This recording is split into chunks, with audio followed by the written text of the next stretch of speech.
योद्धा सिर्फ वह नहीं होते दोस्तों जो हमेशा जीतते हैं, बल्कि वह भी होते हैं जो हमेशा लड़ते हैं। नमस्कार दोस्तों, मैं ज्योतिष आचार्य वासुदेव मिश्रा आपका अपने चैनल सत्य की खोज में हार्दिक अभिनंदन करता हूं। दोस्तों, आज का यह ज्योतिष का कार्यक्रम कन्या राशि वालों के लिए, हाँ जी, आप लोगों के लिए बेहद ही ज़्यादा खास और महत्वपूर्ण रहने वाला है। आज हम बात करेंगे बुध देव के मार्गी चाल प्रभाव के बारे में। दोस्तों, कहा जाता है हमारे जीवन में एक ऐसा समय ज़रूर आता है जब चक्र की दहलीज पर हमें सफलता मिलती है, और इसी सफलता को समझते हुए आज हम बात करेंगे आपकी राशि के स्वामी बुध देव के मार्गी चाल के बारे में। जी हाँ दोस्तों, 16 सितंबर का दिन ही वह दिन होने वाला है जिस दिन रात के ठीक 1:48 पर आपकी राशि के स्वामी बुध देव वक्री से मार्गी हो जाएंगे। और बुध देव का यहाँ पर मार्गी होना इसलिए और भी ज़्यादा खास और बेहतरीन हो जाता है क्योंकि बुध देव इसी समय पर शुक्र के नक्षत्र पर संचरण करेंगे, और साथ ही साथ शनि देव और बुध देव का आपस में दृष्टि संबंध बनेगा। यह भी आप लोगों के लिए बहुत ही ज़्यादा खास साबित होगा। तो ऐसे में दोस्तों, जानने का प्रयास करेंगे आपकी राशि के स्वामी बुध देव आप लोगों को, कन्या राशि वालों को अपनी मार्गी चाल के दौरान शनि देव के साथ दृष्टि संबंध बनाते हुए शुक्र के नक्षत्र में संचरण करते हुए किस प्रकार का परिणाम 1 अक्टूबर तक प्रदान करेंगे। तो देखिए, बुध देव आपकी राशि के स्वामी बनते हैं, और जहाँ जहाँ पर बुध देव का गोचर होता है वहाँ पर आपका व्यक्तित्व चला जाता है। और बुध देव आज रात को यानी कि 16 सितंबर की रात को ठीक 1:48 पर वक्री से मार्गी हो जाएंगे। तो आपका व्यक्तित्व भी मार्गी हो जाएगा, और यह आपके 12वें भाव पर पूर्ण रूप से प्रभाव देना प्रारंभ कर देंगे, क्योंकि जब यह वक्री चाल चल रहे थे तो एक भाव पीछे यानी कि 11वें भाव का फल भी आपको प्रदान कर रहे थे, लेकिन अब मार्गी होने के पश्चात पूर्ण रूप से आपको 12वें भाव का फल प्रदान करेंगे। और 12वें भाव में जो राशि होती है दोस्तों आपके लिए, वह सूर्य की सिंह राशि होती है, और सूर्य और बुध का कॉम्बिनेशन बहुत अच्छा है। अपनी मित्र की राशि में बुध का मार्गी होना आपके जीवन में निवेशों का यानी कि इन्वेस्टमेंट का प्रतिफल आपको दिलाएगा, चाहे वह निवेश आपने कर्मों के रूप में किया हो या फिर धन के रूप में। आपने किसी भी प्रकार से निवेश किया है तो बुध देवता आपके निवेशों का प्रतिफल आपको अपने इस मार्गी चाल के दौरान दिलाएंगे। इसके अलावा दोस्तों, जो 12वां घर होता है वह हमारे खर्चों का होता है, हमारे व्यय का होता है। तो बुध देव आपके स्वास्थ्य के मालिक बन के यानी कि लग्न के अधिपति बन कर के 12वें भाव में गोचर करेंगे। तो ऐसे में इस समयावधि में 1 अक्टूबर तक विशेष रूप से आपको अपने स्वास्थ्य का ध्यान रखने की ज़रूरत है। लेकिन यहाँ पर आप ध्यान दीजिए, बुध देवता अपनी परम मित्र शुक्र देव की पूर्वा फाल्गुनी नक्षत्र में भ्रमण करेंगे, और माना जाता है कि कोई भी ग्रह अपने से ज़्यादा अपने नक्षत्र के अधीन होकर के फल प्रदान करता है। उस हिसाब से देखा जाए तो यह बुध देव शुक्र देव के नक्षत्र में जब संचार करेंगे तो देखिए दोस्तों, शुक्र देव की 2 राशियां होती है, और वह एक राशि आपकी कुंडली में धन भाव में बनती है और दूसरी राशि भाग्य भाव में बनती है।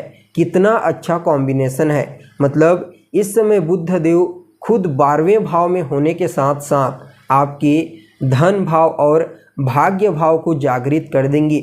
दूसरा घर जो होता है वह आपके धन का होता है, आपकी आर्थिक क्षमताओं का होता है, और आपके कुटुंब परिवार का होता है। इसलिए दोस्तों, आर्थिक दृष्टिकोण से यह आपके लिए अनुकूल माना जाएगा। इस समय आपका कोई निवेश का कार्य हो सकता है, क्योंकि धन भाव भी इस समय विशेष रूप से प्रभावित होगा। तो धन के दृष्टिकोण से यह जो समय होगा आप लोगों के लिए अच्छा माना जाएगा। हो सकता है कहीं से आपको धन की प्राप्ति हो जाए, या फिर हो सकता है आपको कहीं पर धन निवेश करने का मौका मिले। इसके अलावा दोस्तों यह जो दूसरा भाव होता है यह आपकी कुटुंब परिवार का होता है, इसलिए परिवार में भी इस समय किसी न किसी प्रकार से शांति का माहौल देखने को मिलेगा। और यहीं वह दूसरा स्थान होता है जहाँ से आपकी वाणी का विचार होता है, और बुध देव खुद वाणी के कारक होते हैं।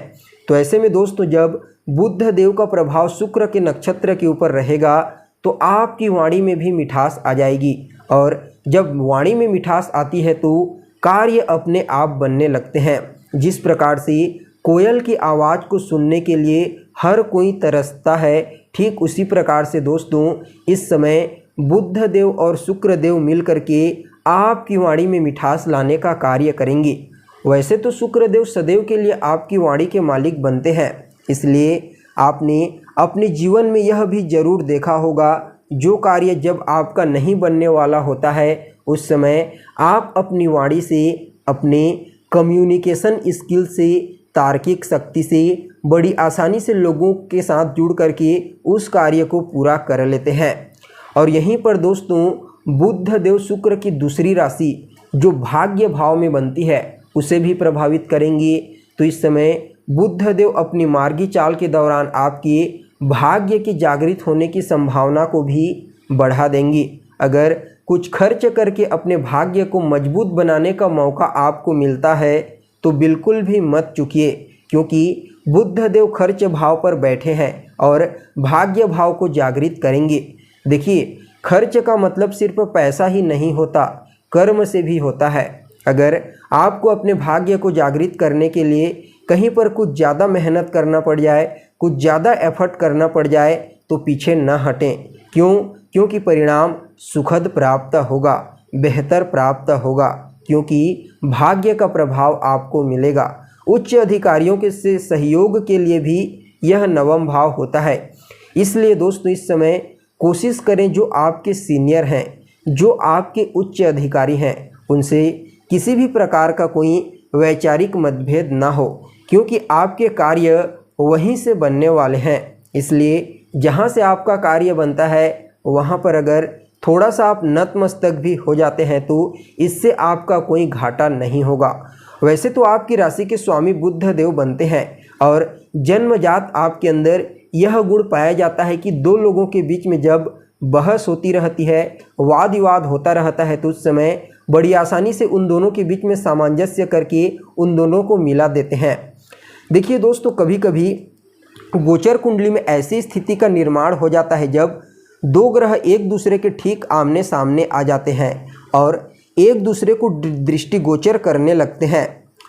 जब शत्रु ग्रह आमने सामने आते हैं तो यह नुकसानदायक होते हैं, और जब मित्र ग्रह आमने सामने आते हैं तो यह फायदेमंद साबित होते हैं, क्योंकि उनका आपस में प्रेम बढ़ जाता है। कुछ इसी प्रकार से बुध देव और शनि देव के बीच में भी प्रेम बढ़ने वाला है, क्योंकि दोस्तों बुध देव और शनि देव इस समय आपस में दृष्टि संबंध बनाएंगे। जब भी दो ग्रहों के बीच की दूरी 180 अंश की हो जाती है तब वह दोनों ग्रह एक दूसरे के ऊपर दृष्टि डालते हैं, और शनि देव और बुध देव दोनों आपस में बहुत ही गजब के मित्र माने जाते हैं। इसलिए इस समय दोनों एक दूसरे को दृष्टिगोचर करके एक दूसरे के बल को बढ़ाने का प्रयास करेंगे। तो ऐसे में दोस्तों इन दोनों ग्रहों के प्रभाव से, दृष्टि संबंध के प्रभाव से, अगर लंबे समय से कोई स्वास्थ्य से संबंधित समस्या आपको परेशान कर रही है तो उस समस्या से आपको मुक्त कर देंगे। यदि आप अपने खर्चों पर लगाम नहीं लगा पा रहे हैं, चाह करके भी बेमतलब की फालतू की चीज़ों में आपके खर्चे हो जाते हैं, तो आपके खर्चों पर भी शनि और बुध मिल करके लगाम लगाना प्रारंभ कर देंगे।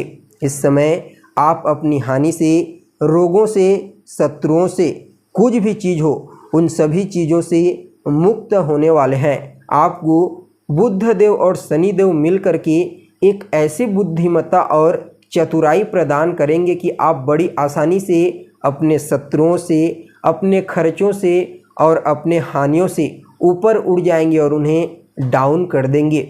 इसके अलावा दोस्तों यह जो 12वां घर होता है यह आपके विदेश का भी होता है, यानी कि फॉरेन का।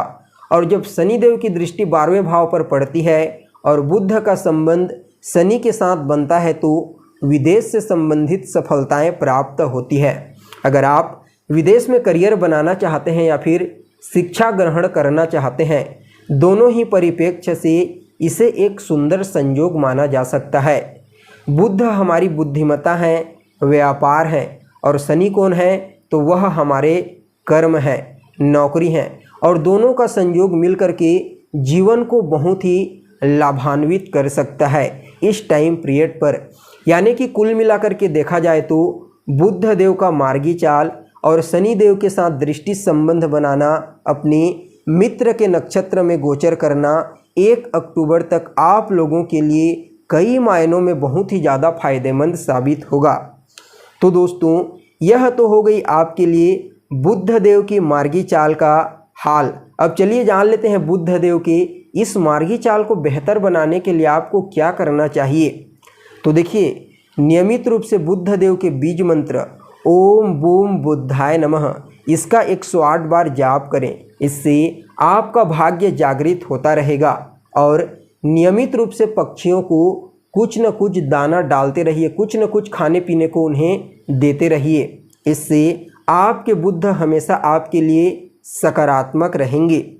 दोस्तों, अगर आपको हमारा यह कार्यक्रम पसंद आया हो तो अपना प्यार भरा लाइक और कमेंट करना बिल्कुल भी न भूलें।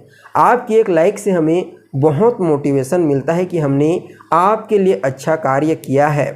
तो दोस्तों, अभी के लिए बस इतना ही। फिर मिलते हैं एक नए और ताज़ा एपिसोड में। तब तक के लिए नमस्कार।